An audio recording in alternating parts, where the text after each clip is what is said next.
श्रीकांत, आज का मामला क्या है? दादा ठाकुर, ये दो भाई रघुनाथ और लखन रामलाल के बेटे हैं। माँ बाप के जीते जी घर, जमीन, जायदाद सब कुछ बांट चुके हैं।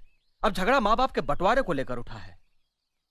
माँ को अपने पास रखने के लिए तो दोनों तैयार हैं, पर बाप को रखने के लिए कोई राजी नहीं है। क्या यह सच है?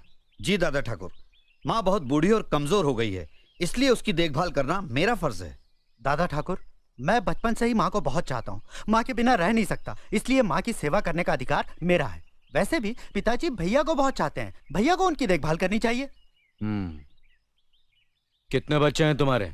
एक लड़का और एक लड़की है। और तुम्हारे? मेरा एक ही बेटा है दादा ठाकुर।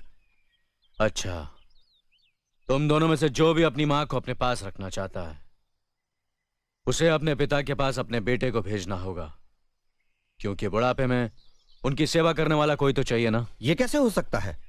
10 साल से जिस बेटे को प्यार से अपने सीने से लगाकर रखा है, उसे अपने से अलग कैसे कर दें? मेरे बेटे के भाग नहीं फूटे हैं जो ससुर जी की सेवा करने का दुख झेले। चाहे तो देवर जी सासू जी को अपने पास रखें। तो क्या मेरे बेटे के भाग फूटे हैं? सासू जी को भले जेठ जी ले जाएं।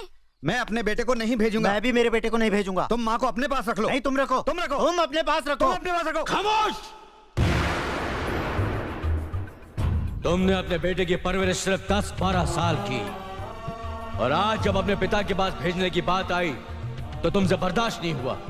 छटपटा गए तुम दोनों।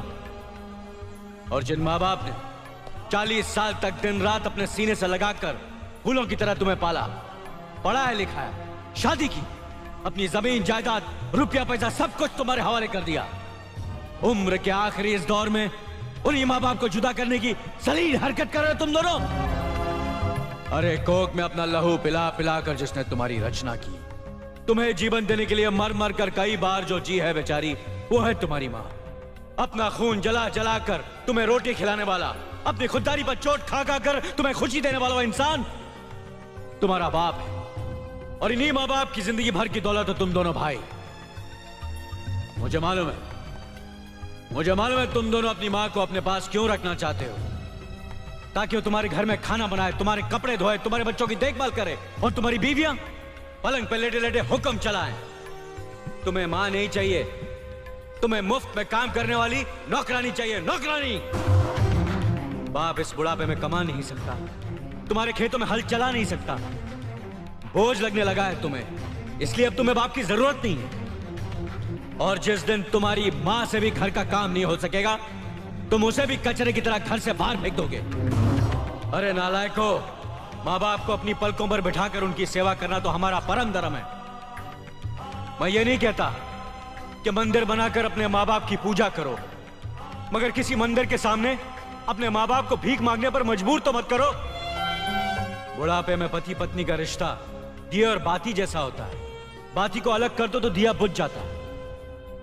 वैसे ही इस उम्र में इन्हें अलग कर दिया तो ये मर जाएंगे। इतिहास गवाह, जो माँ बाप की इज्जत नहीं करता वो बेटा कभी सुखी नहीं रह सकता। हमें माफ कर दीजिए दादा ठाकुर, हमें माफ कर दीजिए, हमें माफ कर दीजिए।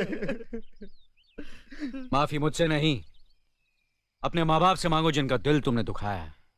अब इनकी आखिरी सांस तक तुम्हें इनकी सेवा करनी पड़ेगी, वरना तुम इस गांव में नहीं रह सकते। यह हमारा फैसला है।